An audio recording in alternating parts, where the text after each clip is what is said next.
3 throwing knives in that it can hit either end of these 3 sharp points.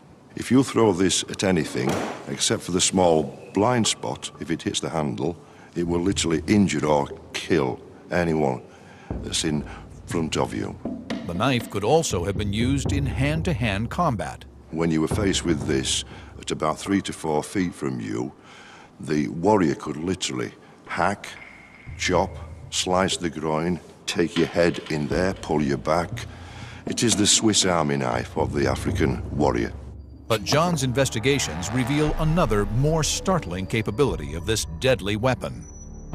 100 years ago, Émile Tordet wrote that the secret of the Xionggu's superiority may have been its ability to go around enemy defenses. Tordet also speculated that the multiple blades could cause the Xionggu to bounce over the top of a shield and strike the man hiding behind it.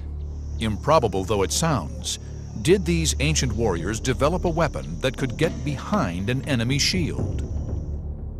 The ancient African legend of a knife that could flip over a shield and impale the man behind it has never been tested before. Until now. A target dummy has been set up with a full-size replica shield protecting it. For the first time, we will test whether the ancient Kuba tale is true.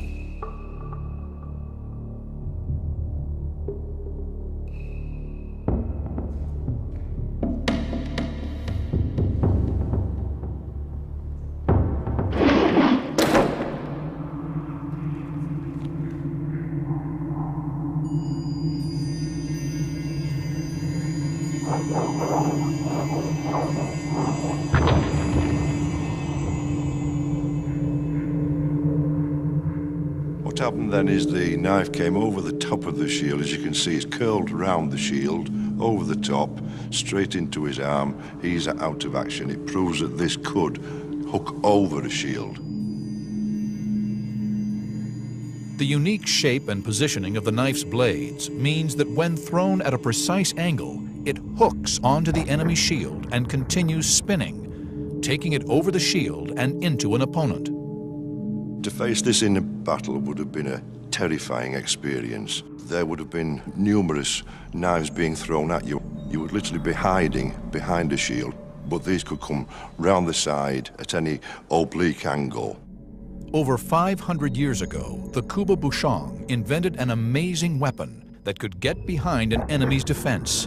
It was the deadliest throwing knife of its time. It may not have happened every time, but certainly it could have carried out this sort of attack often enough to cause terror in the ranks of an opponent. Tales told of this deadly blade have been proved right. It's not often that we make a new discovery about weapons that have been around for hundreds of years.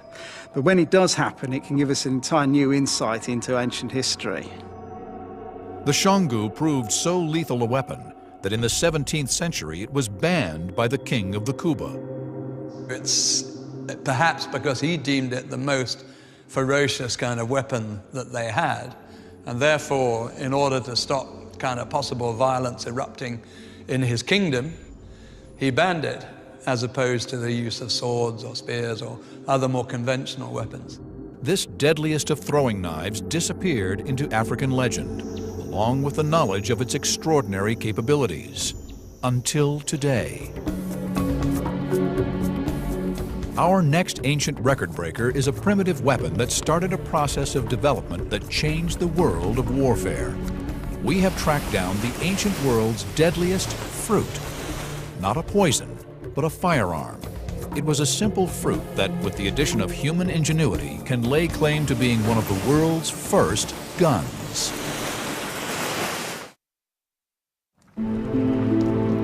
How do you turn market produce into a weapon? In our next discovery from the ancient world, we reveal history's deadliest fruit.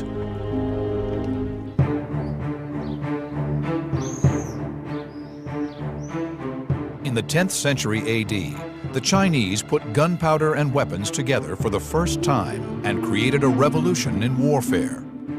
The Chinese introduction of gunpowder weapons in about the 10th century marked a revolutionary change in warfare. It was the first time in history that chemical energy had been harnessed to do any kind of work. It led to a lot of the technological innovations that have produced the modern world, including rocketry and eventually the internal combustion engine. The Chinese experimented with a variety of gunpowder weapons. In the 15th century, they created the oddest of all, a gun made out of a bottle gourd. One example of Chinese ingenuity which we know about from slightly later was the gourd gun. An ordinary bottle gourd, such as grows in the garden and can actually be eaten, was hollowed out and used as a container for gunpowder and to propel projectiles out of the end. Incredibly, the gourd gun became a common feature of the ancient Chinese arsenal. We know that they were made and stockpiled, and although we don't hear of the specific use in any particular battle, there can be little doubt that they were used especially in sieges, perhaps to throw from the walls or as short-range flamethrowers to deter an attacker. But how was this piece of dry fruit turned into a gun? Richard Windley is recreating this unlikely weapon to find out. Well, this object I've got here is a bottle gourd. These grew widely all over China, and they were used for an incredible range of different purposes. Once these are dried and hollowed out, it gives us a lovely vessel. They're quite hard and strong, and they were used for water carriers, for putting kind of powdered materials, for grain, all sorts of things. And one of the early weapons that were produced with these things were called hulu gourd guns or projectors. And they would be filled with some kind of gunpowder mixture which probably contained some sort of projectile. Maybe little bits of stone, there may have been bits of grit or sand, or they could have even been small pebbles or even small pieces of lead or scrap metal. And the idea was that this material would burn fairly quickly. This is like a natural nozzle, the neck of the vessel, so this would produce a kind of fountain effect. And the idea was that the projectiles would be thrown out at quite considerable speed along with a spurt of flame. But there was a fundamental drawback with the simple gourd. Now, obviously, the gourd is an organic material, and the high temperatures generated by these gunpowder compounds burning is probably going to char or even burn right through this, so we're going to have a problem. To show us how the bottle gourd was adapted for pyrotechnics, Richard has cut his prototypes in half. Now, the texts do indicate that they use clay, and it talks about a coating. So this is one variation I've constructed, and this is a slurry of clay made into sort of creamy consistency, poured all around the inside of the gourd and then dried.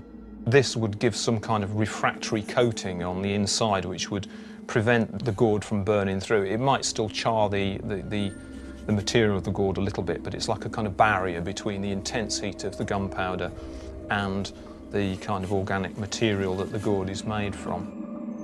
This solves the problem of combustion burning through the material. However, there is another crucial issue. My concern with the simple clay-lined gourd is that because of these sort of intense pressures we're going to get generated with these gunpowder compositions, and particularly because we've got a nozzle which is restricting the outflow of the gases, we're going to get quite a big build-up of gas pressure. So my concern is that these things will explode. Gunpowder works by burning or oxidizing extremely rapidly. Firing, give him fire! This causes a violent expansion of gases, creating an explosion. This energy can be harnessed in a number of ways. An explosion can simply blow apart whatever the gunpowder was contained in, for example, a firework or a bomb. Or the energy can be channeled in a specific direction. In the internal combustion engine of an automobile, tiny explosions drive pistons, just as a bigger explosion propels a bullet or a cannonball out of a gun barrel. The force produced by a continuous explosion can push something forward, as in a jet engine. Richard is concerned that the expanding gases in the gourd will not be able to escape through the narrow neck, and with nowhere to go, will simply blow the gourd apart.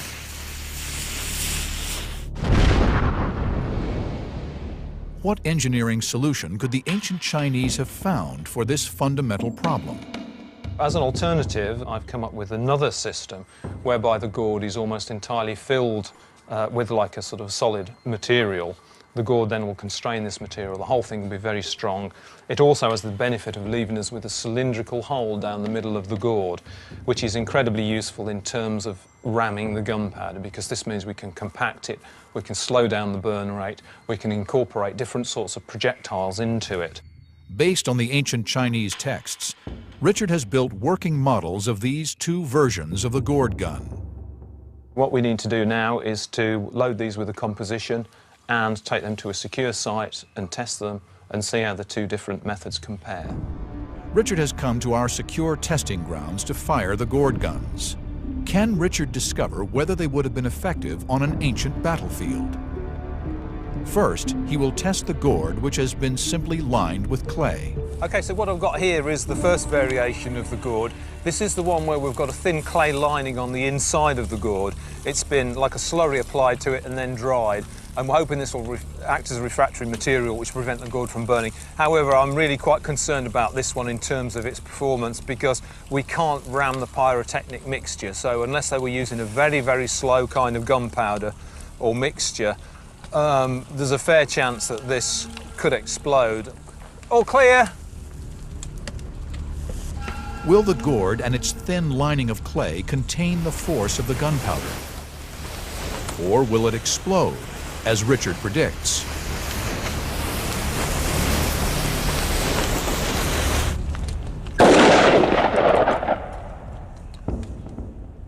Well, I think I was right in the assumption that we might well get a big bang if this pyrotechnic mixture wasn't compacted enough.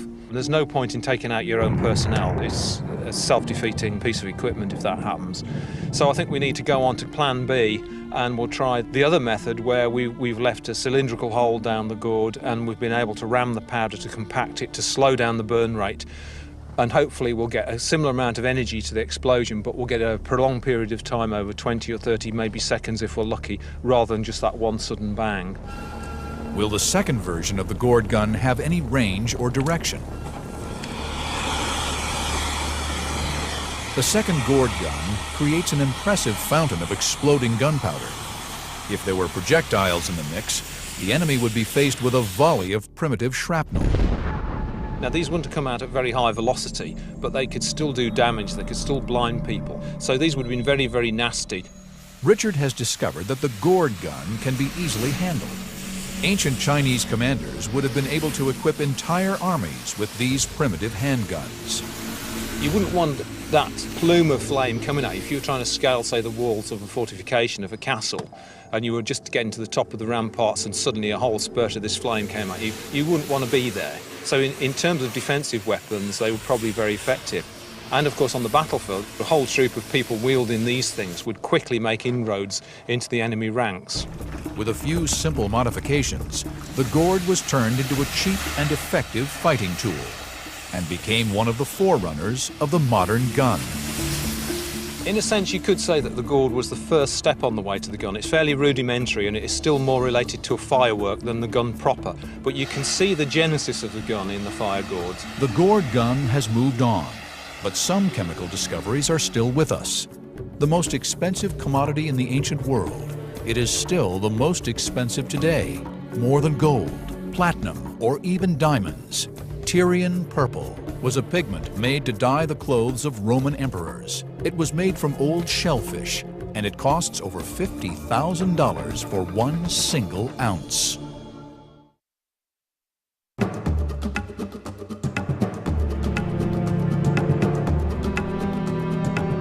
The world has always contained treasured objects, from the beautiful to the sacred. In Egypt, the brilliant treasures of the pharaohs still glitter after 3,000 years. From ancient Greece, the solid gold death